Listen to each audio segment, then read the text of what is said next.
Bismillahirrahmanirrahim. Today our topic is about Golgi operators for class biology first year. Now first we discuss about the learning objective. We want to understand the structure of Golgi operators and the function of Golgi operators and role, and to find out their role for modification and secreting vesicles, how they do this.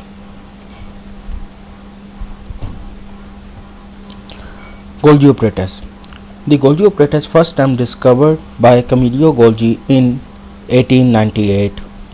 This structure is called Golgi operators, and this structure is present in eukaryotes. This is a membrane bonded structure and it is only present in eukaryotes and cannot be present in prokaryotes. आपको पता है कि eukaryotes जो हैं वो double membrane bonded cell organelles को contain करते हैं और प्रोकैरियोट्स में double membrane bonded cell organelles नहीं मौजूद होती। और ये जो स्ट्रक्चर है जो गोल्गी ऑपरेटस है वो आपके पास यूकैरियोट्स में प्रेजेंट है। अब देखते हैं कि ये स्ट्रक्चर के फर्दर हम देखते हैं कि ये कैसे बना हुआ है। Golgi operators consist of a stalk of flattened membrane bonded sac called cisternae. Basically जो आपको ये फ्लैटेंड मेम्ब्रेन बॉन्डेड सैक नज़र आ रहा है, आपको ये लंबा सा एक फ्लैटेंड बॉडी नज़र आ रही है। ये एक स्टैक है, ये दूसरा स्टैक है, ये तीसरा स्टैक है, ये चौथा स्टैक है। तो ये होल जो आप अगर सिंगल स्टैक की बात करें, सैक लाइक स्ट्रक्चर जो है फ्लैटेंड सैक लाइक स्ट्रक्चर, तो आपने ये याद रखना है, ये जो सिंगल फ्लैटेंड आपके पास जो ये मेम्ब्रेन बॉन्डेड सैक है इसे आप सिस्टरने कहेंगे। और ये स्टाक वन के बाद सेकंड ये स्टाक की फॉर्म में, ये देखें ये पूरे ग्रुप की फॉर्म में वन अबव द अदर जो है मौजूद हैं। इस पूरे होल जो आपके पास स्ट्रक्चर बनता है इसको हम गोल्गी ऑपरेटर्स कहते हैं। और आप ये देख रहे हैं, ये मैंने यूकैरियोटिक सेल को यहाँ पे ये आपके पास पूरा यूकैरियोटिक सेल को हमने कंसीडर किया है।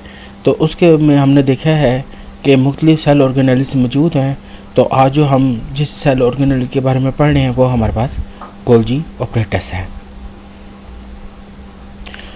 This cisternae together with associated vesicles called Golgi operators.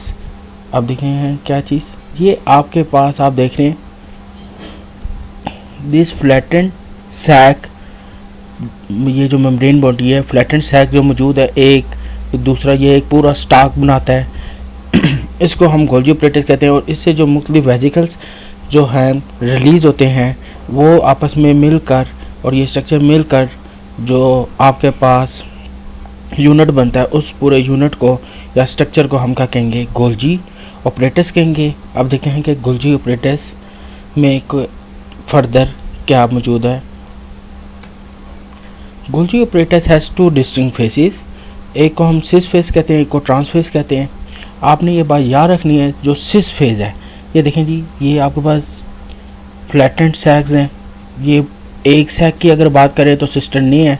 अगर ये फ्लैटेंड सैक्स आपस में ज्वाइन टुगेदर हुए हैं वन अबव द अदर, तो फिर हम इस पूरे को क्या कहेंगे, गोल्गी ऑपरेटर्स कहेंगे। जो phase the phase which towards the, ये आपके पास क्या nucleus, towards the nucleus, the phase towards the nucleus is called sis phase. The phase, और ये बात याद रखिएगा, the phase which is towards the plasma membrane is called transphase। तो आपके पास दो फेजेस हैं, एक आपने ये आपके पास एक फेज है सिस फेज और एक फेज है आपके पास ट्रांसफेज। आपने ये बात याद रखनी है, जो सिस फेज है वो आपका प्रोक्सिमल एंड है। प्रोक्सिमल एंड वाला जो फेज है उसको आप सिस फेज कहेंगे और इसका दूसरा नाम होता है forming phase and it is towards the nucleus. जबकि आपके पास जो ट्रांसफेज है वो आपका डिस्टल एंड पे मौजूद है, टुवर्ड्स द प्लाज्मा मेम्ब्रेन है, और इस फेज को आप क्या बोलेंगे, ट्रांस फेज या मैच्योरिंग फेज। अब सवाल कैसे आता है वो देखते हैं। When a molecule enter the Golgi apparatus, the molecule enter through the dash and exits through the dash। तो ये आपसे वो सवाल पूछेंगे कि कहाँ से मॉलिक्यूल इंटर हो रहा है गोल्जी ऑपरेटस में और कहाँ से वो जो है मॉडिफाइड होकर निकल रहा है, वो कौन सी फेज होगी। तो आपने ये बात याद रखनी है, the molecule इंटर्स through the cis phase, the molecule इंटर्स through the cis phase and when they are modified then they release from the trans phase.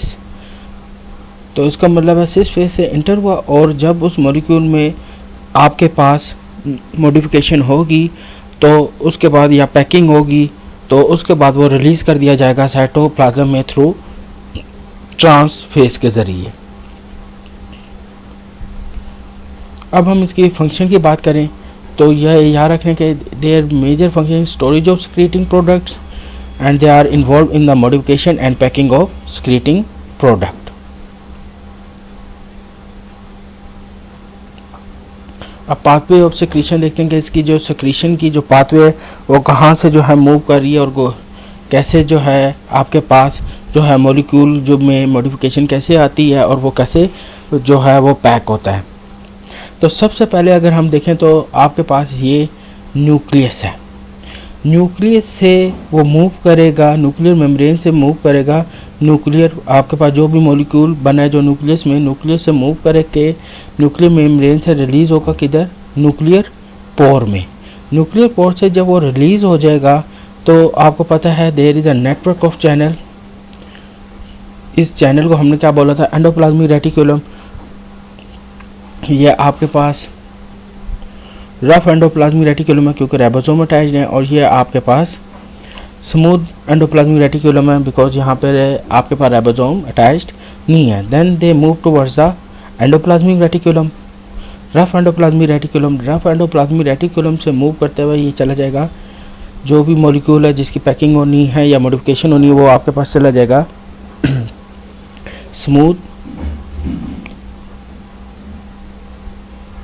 Smooth endoplasmic reticulum के पास। देन दे मूव, इसके बाद ये आपके पास जब ये स्मूथ एंडोप्लाज्मिक रेटिकुलम के पास चला जाएगा, वहाँ से आपने ये बात याद रखनी है आगे किधर चला जाएगा। आपके पास ये आ गया रफ राइबोसोम के पास, ये जो स्ट्रक्चर है राइबोसोम के पास आ जाएगा।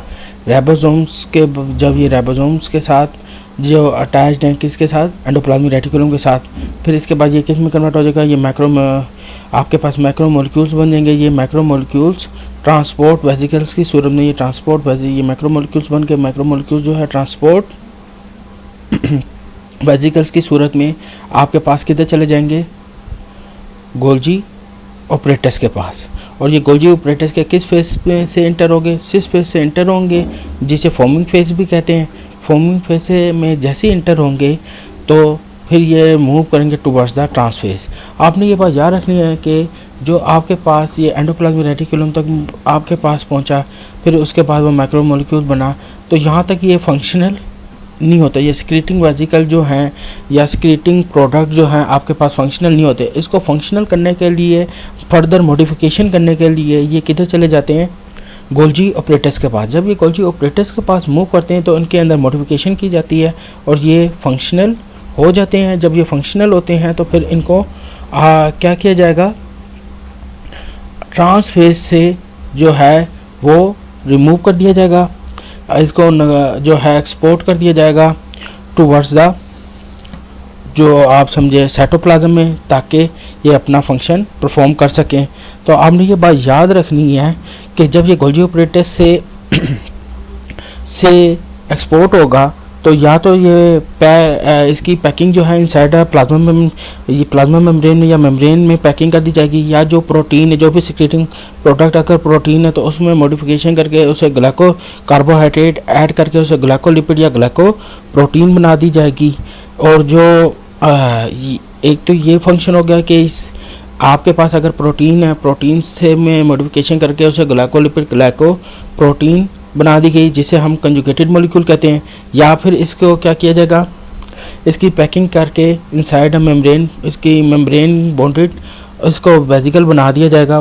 फिर वो जो गोल्जी वेसिकल है वो उससे आगे आपके पास क्या बन सकता है, प्राइमरी लाइसोसोम या एक्सक्रीटरी ग्रैन्यूल्स बन जाएंगे, जो आप समझे जो थ्रू एक्सोसाइटोसिस प्लाज्मा मेम्ब्रेन से मूव कर जाएंगे, बाहर की तरफ निकाल दिए जाएंगे, ताकि जो है वो फर्दर अपना काम कर सकें। ये देखें आपके पास गोल्जी ऑपरेटस है, ये गोल्जी ऑपरेटस से सिक्रीटरी प्रोडक्ट निकले, या आप समझें आपके पास जो हैं गोल्जी वेसिकल्स हैं। ये जो गोल्जी वेसिकल्स हैं, अगर तो ये गोल्जी वेसिकल्स ने प्रोटीन मॉलिक्यूल को, ट्रांसपोर्ट वेसिकल्स ने प्रोटीन के मॉलिक्यूल्स को कैप्चर किया हुआ है, इनमें प्रोटीन मॉलिक्यूल्स प्रेजेंट हैं, तो फिर आप ये याद रखिएगा कि ये दे आर कन्वर्टिंग टू जो मुख्तलिफ किस्मों के आपके पास बन सकते हैं। ये ग्लाइकोलिपिड ग्लाइकोप्रोटीन ये कंजुगेटेड मॉलिक्यूल्स ये बना देगा, और ये जो कंजुगेटेड मॉलिक्यूल्स हैं वो जहाँ पे अपने टारगेट सेल तक पहुँच जाएंगे। इसी तरह जो आपके सिक्रीटरी वेसिकल्स हैं, ये आपके पास जो सिक्रीटरी प्रोटीन्स या लाइसोसोम्स या प्राइमरी लाइसोसोम्स भी हो सकते हैं, तो वो क्या होगा, थ्रू एक्सोसाइटोसिस के जो है वो सेल से वो मूव कर दिए जाएंगे, एक्सपोर्ट कर दिए जाएंगे, और ताकि वो अपने के जो टारगेट सेल हैं उधर फंक्शन कर सके, अपने टारगेट सेल तक पहुंच सके।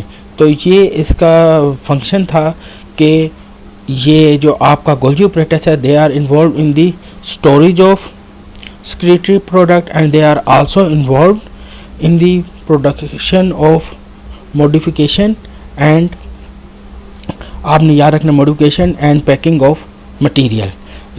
जब वो मॉडिफिकेशन करेगा उससे भी आपके नए प्रोडक्ट बनेंगे, और वो पैकिंग कर देगा, जिसकी वजह से क्या होगा, आज यहाँ तक जिसने जाना है, जिस सेल जो आप समझें जिस प्रोडक्ट ने जाना है, उसके लिए इजीली वो मॉडिफाइड होकर वहाँ तक पहुंच जाएगा। तो ये तो आपके किसके बारे में था, गोल्जी ऑपरेटस के बारे में।